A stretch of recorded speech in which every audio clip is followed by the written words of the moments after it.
Jag heter Emma. Jag är 26 år gammal och arbetar som hembiträde i ett stort hus. Huset har många rum, ett stort kök, en trädgård och en hög port framför huset. Varje morgon städar jag golven, tvättar kläderna, förbereder frukosten och ser till att allt är på rätt plats. Husets ägare är herr Lukas. Han är en rik affärsman. Han är 34 år gammal och bor ensam. Han bär dyra kostymer, kör en svart bil och tillbringar större delen av dagen på sitt företag. När jag först började arbeta för honom kände jag mig nervös. Jag var inte van vid ett så vackert hus. Mina kläder var enkla. Mina skor var gamla. Jag kom från en liten stad och behövde verkligen jobbet eftersom min mamma var sjuk. Varje månad skickade jag pengar hem för hennes mediciner. Herr Lukas var tystlåten, men han var aldrig otrevlig. Varje morgon sa han "God morgon Emma". Varje kväll sa han "Tack, det var allt". Jag lärde mig snabbt hans rutiner. Han tyckte om te utan socker. Han åt ägg och rostat bröd till frukost. Han lämnade huset klockan 8 på morgonen och kom hem omkring klockan 6 på kvällen. Jag bodde i ett litet rum nära köket. Det var inte stort, men det räckte för mig. En kväll började ett kraftigt regn falla. Åskan skakade fönstren och vinden susade genom träden utanför. Jag höll på att städa köksgolvet när lamporna plötsligt slocknade. Allt blev mörkt. Jag stannade upp. Mitt hjärta började slå snabbt eftersom jag alltid hade varit rädd för mörkret. Då hörde jag hans röst. "Emma, är du okej?" "Jag mår bra", sa jag snabbt. Jag blev bara överraskad. En stund senare kom herr Lukas in i köket med ett ljus. Det lilla ljuset lyste upp hans ansikte. Han såg lugn ut, men också vänlig. "Sätt dig ner", sa han.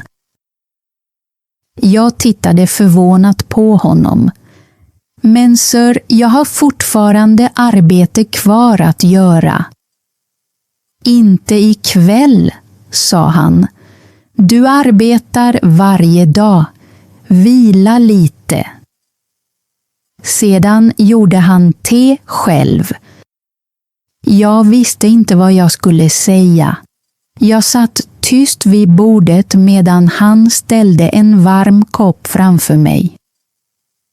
"Tack", viskade jag. En stund satt vi i tystnad. Regnet föll fortfarande utanför. Sedan frågade han: "Varför är du alltid så tyst?" Jag tittade ner på mina händer. "För att jag bara är hembiträdet", sa jag. Herr Lukas såg på mig en lång stund. "Du är inte bara hembiträdet, Emma", sa han mjukt. "Du är också en människa." Ingen hade någonsin talat till mig på det sättet tidigare. Jag ville gråta, men jag höll tillbaka tårarna. Efter den kvällen började något sakta förändras mellan oss. Han började ställa små frågor till mig.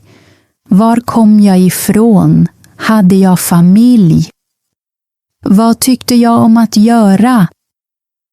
Till en början svarade jag försiktigt. Men sakta började jag berätta mer. Jag berättade om min mamma. Jag berättade om min lilla stad. Jag berättade att jag älskade att rita blommor när jag var yngre. Några dagar senare kom han hem med en liten papperspåse. Det här är till dig, sa han. Inuti fanns ett skissblock och en ask med färgpennor. Jag kom ihåg vad du berättade, lade han till. Jag höll gåvan tätt mot bröstet. Tack, sa jag tyst. Den kvällen ritade jag en blomma. Den var enkel, men jag ritade den med hela mitt hjärta. Nästa morgon lämnade jag teckningen på köksbordet innan jag började arbeta. När jag kom tillbaka senare låg en liten lapp bredvid den. Där stod: Det här är vackert. Jag log för första gången på många dagar. Efter det började jag rita varje kväll. Ibland stannade herr Lukas vid dörröppningen och tittade tyst. Jag kände mig blyg, men jag kände mig också sedd. En lördag frågade han: Skulle du vilja följa med mig till en bokhandel? Jag tittade förvånat på honom. Med dig? Ja, sa han med ett litet leende. Med mig. Och jag tog på mig min finaste klänning. Den var gammal men ren. Jag borstade håret noggrant och försökte se fin ut. I bokhandeln sa han att jag fick välja vilken bok jag ville. Jag valde en liten bok om blommor. På vägen hem tittade han på mig och sa: Emma, du är snäll, du är stark och du förtjänar mer än du tror. Jag svarade inte. Jag tittade bara ut genom fönstret och log försiktigt. Men lyckan kom inte utan rädsla. En morgon kom en kvinna till huset. Hon var Lukas faster. Hon bar dyra kläder och hade ett kallt ansikte. När hon såg mig sitta nära trädgården blev hennes blick skarp. Vem är den här flickan? Frågade hon. Lukas svarade lugnt. Det här är Emma, hon arbetar här. Hans faster såg på mig som om jag vore smuts på hennes sko. Låter du ditt hembiträde sitta i trädgården? Sa hon. Lukas såg inte det minsta skamsen ut. Ja, sa han, hon får sitta där om hon vill. Men jag kände mig generad. Mitt ansikte blev hett. Jag reste mig snabbt och gick tillbaka in i huset. Den natten grät jag tyst i mitt lilla rum. Jag sa till mig själv att jag var dum. Jag hörde inte hemma i hans värld. Han hade pengar, respekt och en mäktig familj. Jag var bara ett hembiträde från en fattig småstad. Senare knackade Lukas försiktigt på min dörr. Emma, sa han, snälla, gråt inte på grund av hennes ord. Jag torkade bort tårarna. Kanske har hon rätt, sa jag. Kanske borde jag komma ihåg min plats. Han såg sårad ut när jag sa det. Din plats är inte under någon annan, sa han. Du är inte mindre värd på grund av ditt arbete. Jag tittade på honom förvirrad. Varför bryr du dig så mycket? Frågade jag. För ett ögonblick var han tyst. Sedan sa han mjukt, för att jag bryr mig om dig. Mitt hjärta stannade nästan för en sekund. Jag tänker på dig när jag är på jobbet, fortsatte han. Och när jag kommer hem letar jag efter dig först. Jag visste inte vad jag skulle svara. Mina händer började skaka. Men jag är inte som kvinnorna i din värld, viskade jag. Nej, sa han. Du är bättre på de sätt som verkligen betyder något. Han rörde försiktigt vid min hand. Vi behöver inte skynda oss, sa han. Men snälla, kalla dig aldrig värdelös.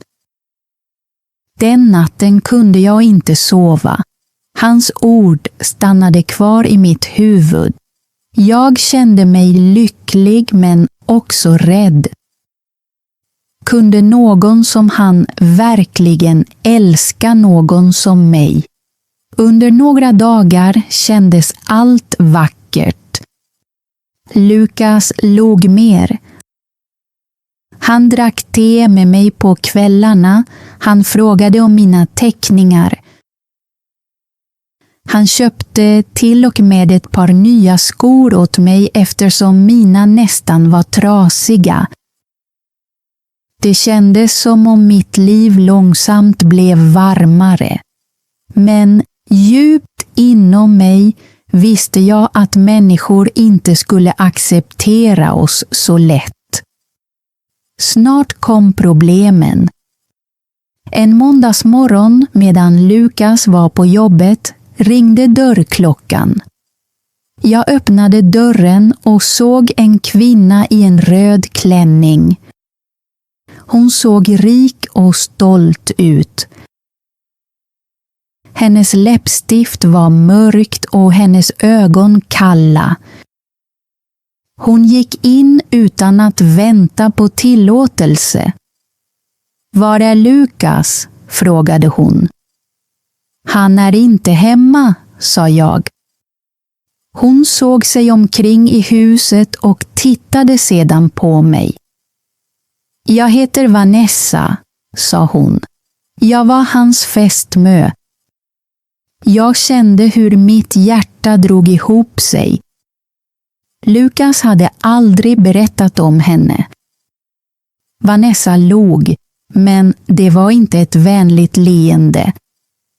Så du är hembiträdet, sa hon. Glöm inte vad du är. Hennes ord sårade mig djupt. Jag ville säga åt henne att gå, men jag var för chockad. Jag stod bara tyst tills hon till slut gick därifrån. När Lukas kom hem berättade jag allt för honom. Hans ansikte blev allvarligt. Hon hade ingen rätt att komma hit, sa han. Vanessa tillhör mitt förflutna. Hon lämnade mig en gång och sårade mig djupt. Jag älskar henne inte längre. Jag ville tro honom, men Vanessas ord stannade kvar i mitt hjärta. Efter den dagen förändrades jag. Jag städade fortfarande rummen. Jag lagade fortfarande hans mat. Men jag slutade sjunga medan jag arbetade. Jag slutade rita på kvällarna. Jag kände mig liten igen. Sedan började folk i staden viska. På marknaden tittade 2 kvinnor på mig och skrattade. Jag höll brödet och äggen tätt mot bröstet och gick snabbt därifrån. Senare fick jag veta varför. Ett foto på Lukas och mig från bokhandeln hade publicerats i tidningen. Rubriken kallade mig Hembiträdet och miljonären. Mitt ansikte fanns där. Nu visste alla. Den kvällen satt jag ensam i mitt rum och funderade på att lämna allt. Kanske skulle Lukas liv vara enklare utan mig. Men när han hittade mig i köket såg han mig i ögonen och frågade: Varför gömmer du din sorg? Jag försökte säga att jag mådde bra. Han skakade på huvudet. Nej, Emma, sa han. Berätta sanningen. Så jag berättade allt. Jag berättade att folk skrattade åt mig. Jag berättade att jag kände att jag inte var tillräcklig. Lukas lyssnade tyst. Sedan sa han: De har fel. Du är ingen skam i mitt liv. Du är den bästa delen av det. Jag ville tro honom, men mitt hjärta var fortfarande rädd. Några dagar senare tog Lukas med mig till havet. Det låg långt bort från stadens buller. Stranden var lugn och vågorna rörde sig långsamt över sanden. Himlen var klar och vinden smekte mitt ansikte mjukt. För första gången på många dagar kände jag mig lugn. Vi gick sida vid sida nära vattnet. Ingen av oss sa något på en stund. Jag tittade ut över havet och lyssnade på vågornas ljud. Det kändes som om världen sa åt mig att andas. Sedan stannade Lukas. Jag vände mig om och tittade på honom. Emma, sa han mjukt. Du förändrade mitt liv. Jag visste inte vad jag skulle säga. Han tog mina händer och såg mig i ögonen. Innan du kom till mitt hus hade jag allt som människor kallar framgång. Pengar, ett företag, ett stort hem. Men jag var ensam. Huset var tyst. Mitt liv var tomt. Mitt hjärta började slå snabbare. Sedan kom du, fortsatte han. Du förde värme till det huset. Du förde vänlighet. Du förde liv. Tårarna fyllde mina ögon. Sedan tog han fram en liten ask ur fickan. Emma, jag älskar dig. Jag bryr mig inte om vad folk säger. Jag vill ha dig vid min sida, inte som ett hembiträde, inte som någon under mig, utan som min hustru. Vill du gifta dig med mig? För ett ögonblick kunde jag inte röra mig. Jag hade aldrig föreställt mig ett sådant ögonblick för mig själv. Jag hade aldrig drömt om att någon skulle stå framför mig och välja mig med så mycket kärlek.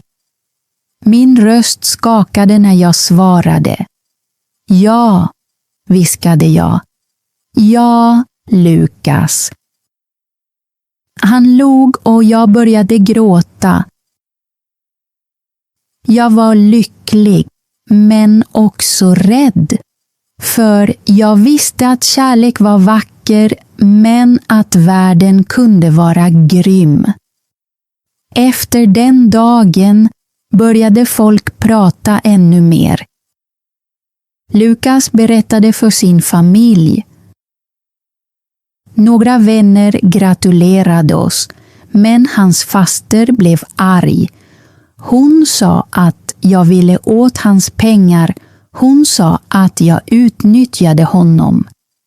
Hon sa att ett hembiträde aldrig kunde höra hemma i hans värld. Jag höll tyst, men varje ord gick in i mitt hjärta som en liten kniv. Lukas försvarade mig varje gång. Hon är inte ute efter mina pengar, sa han. Hon är ärlig. Hon är vänlig. Hon är kvinnan jag älskar. Jag önskade att de orden kunde skydda mig från allt, men de kunde inte stoppa all smärta. Ändå gifte vi oss. Bröllopet var litet, men vackert. Vi behövde ingen stor festlokal eller hundratals gäster. Vi stod i trädgården under det mjuka morgonljuset. Jag bar en enkel vit klänning. Lukas bar en mörkblå kostym. När jag gick mot honom var mina händer kalla, men när han log mot mig kände jag mig modig. Vi sa våra löften bland blommorna. Jag tittade på honom och tänkte, det här är verkligt, jag drömmer inte. Den dagen var jag inte längre bara flickan som städade hans hus. Jag var hans hustru. Men äktenskapet fick inte alla att acceptera mig. På middagar såg vissa människor fortfarande på mig med kalla blickar. Några låg framför Lukas och viskade bakom min rygg. En kvinna skrattade tyst och sa, så det här är hembiträdet som blev frun. Jag log eftersom jag inte ville gråta framför dem. Men senare, när vi kom hem, satt jag tyst på sängen. Lukas kom och satte sig bredvid mig. Jag hörde vad hon sa, berättade han. Jag tittade ner. Kanske kommer människor alltid att se mig på det sättet, sa jag. Han tog min hand. Låt dem då ha fel, sa han. Du behöver inte deras tillåtelse för att bli älskad. Hans ord hjälpte mig, men djupt inom mig var jag trött. Trött på att bevisa mig själv, trött på att bli dömd. Trött på att känna att mitt förflutna stod skrivet i mitt ansikte. Sedan, några veckor senare, kom Lukas hem med nyheter. Hans företag ville att han skulle leda ett nytt kontor i ett annat land. Han såg på mig noggrant. Emma, sa han, jag vill inte fatta beslutet ensam. Skulle du vilja följa med mig? Jag såg mig omkring i huset. Det här var platsen där jag hade kommit som hembiträde. Platsen där jag hade städat golv, diskat och gråtit ensam i ett litet rum. Men det var också platsen där Lukas hade sett mig, trott på mig och älskat mig. Ändå visste jag att mitt hjärta behövde en ny början. Ja, sa jag vill följa med. För första gången ville jag lämna något inte för att fly, utan för att jag var redo att börja om. 2 veckor senare packade vi våra saker. Innan vi åkte stod jag vid grinden och tittade tillbaka på huset. Jag mindes den första dagen då jag kom dit med gamla skor och ett räddhjärtat sinne. Jag mindes köket, Ljuset under stormen, skissblocket, tårarna, viskningarna och bröllopet i trädgården. Det huset hade sett mig som ett hembiträde. Men det hade också sett mig bli älskad. På flygplatsen höll jag Lukas hand. När flygplanet steg upp mot himlen tittade jag ut genom fönstret.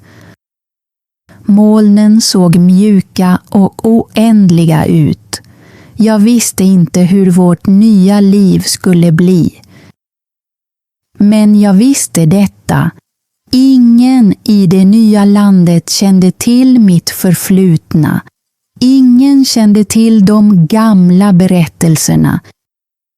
Ingen skulle peka på mig och kalla mig hembiträdet.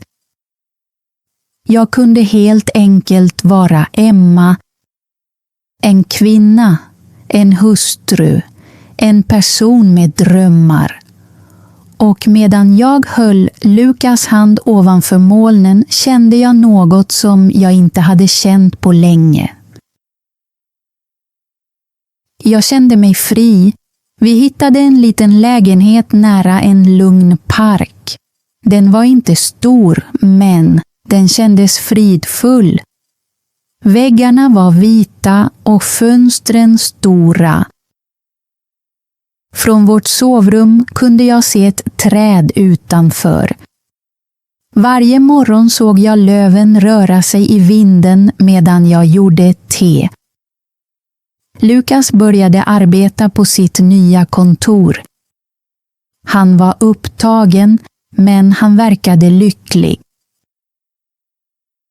Jag stannade hemma, lagade enkla måltider, städade vår lägenhet och promenerade i parken på eftermiddagarna. Till en början kändes allt nytt. Gatorna var nya. Människorna var nya. Till och med luften kändes annorlunda. Ingen kände till mitt förflutna här. Ingen tittade på mig och viskade. Ingen kallade mig hembiträdet som gifte sig med en rik man. Jag var bara Emma. Men ibland, även i detta nya liv, saknade jag det gamla. Inte smärtan, inte de elaka orden. Men jag saknade min mamma. Jag saknade det lilla rummet där jag en gång sov. Jag saknade ljuden som brukade fylla mina dagar. Det var märkligt. Jag hade mer frihet nu, men en del av mitt hjärta bar fortfarande med sig livet jag hade lämnat bakom mig. En kväll kom Lukas hem med en liten påse. I den fanns ritpapper och pennor. Jag såg de här, sa han, och jag tänkte på dig. Jag hade inte ritat på länge. Den kvällen satte jag mig vid köksbordet och började igen. Först ritade jag en blomma. Sedan ritade jag en fågel som satt vid ett fönster. Mina händer var långsamma, men mitt hjärta kändes varmt. Nästa morgon tittade jag på teckningarna. De var enkla, men de kändes ärliga. Lukas såg dem och log. Du borde fortsätta rita, sa han. Så det gjorde jag. Varje dag ritade jag något. Jag ritade träd från parken, bröd på bordet, fönstret i vårt rum och min mammas händer ur minnet. Jag ritade till och med trädgården från Lukas gamla hus, platsen där mitt liv hade förändrats för alltid. Jag ville inte glömma var jag kom ifrån. En dag hittade jag en liten konstkurs nära vår lägenhet. Jag var nervös, men jag anmälde mig. Läraren var vänlig och de andra kvinnorna välkomnade mig. När de frågade om mitt förflutna berättade jag sanningen. Jag arbetade som hembiträde, sa jag. En kvinna log vänligt. Det är ett hederligt arbete, sa hon. Hennes ord stannade kvar hos mig. För första gången skämdes jag inte. Veckorna gick och mina teckningar blev sakta bättre. Min lärare sa till mig: dina bilder känns mjuka och fulla av känslor. Jag visade dem för Lukas och han såg stolt ut. Jag har alltid vetat att det finns något speciellt inom dig, sa han. Senare hyrde jag ett litet bord på helgmarknaden. Jag ställde ut mina teckningar i enkla ramar och väntade. Jag var rädd att ingen skulle stanna, men någon gjorde det. En ung flicka plockade upp en teckning av ett lugnt fönster. Den här känns fridfull, sa hon. Sedan köpte hon den. Jag log hela vägen hem. Efter det sålde jag fler teckningar varje vecka. Jag använde pengarna till att köpa bättre pennor, färskt bröd och små presenter till Lukas. En kväll såg han pengarna på bordet. Har du sålt din konst? Frågade han. Jag nickade blygt. Han kramade mig hårt. Jag är så stolt över dig, sa han. Den vintern kom min mamma för att hälsa på oss.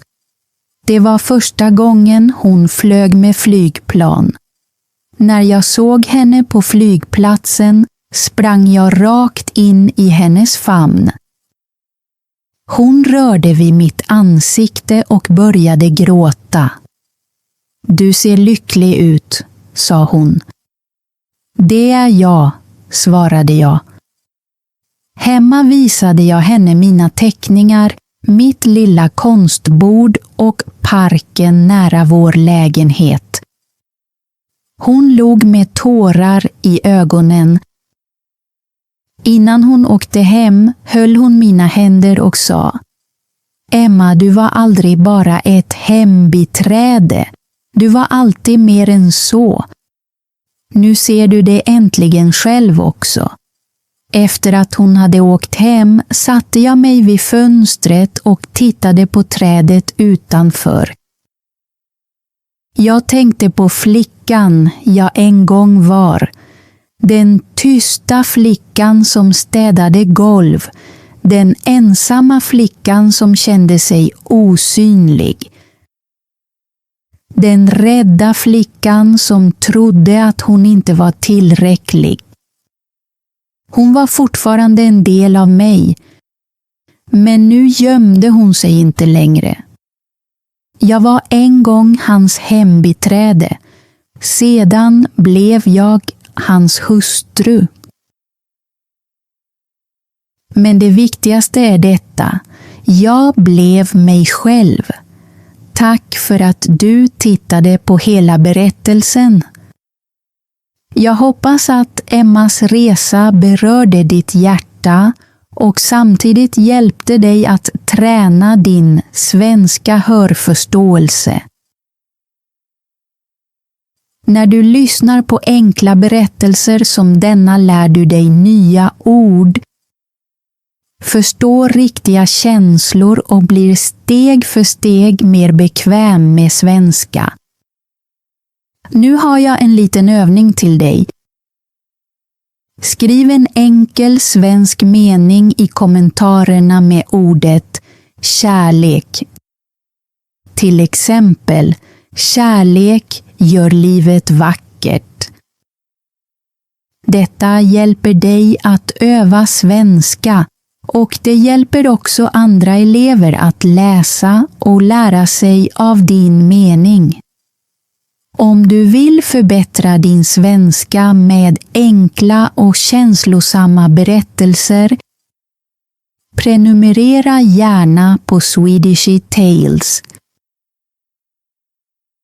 Ditt stöd hjälper kanalen att växa och hjälper oss att skapa fler berättelser för svenska lärare och svenska elever. Vi ses i nästa berättelse. Hej då och fortsätt lära dig svenska!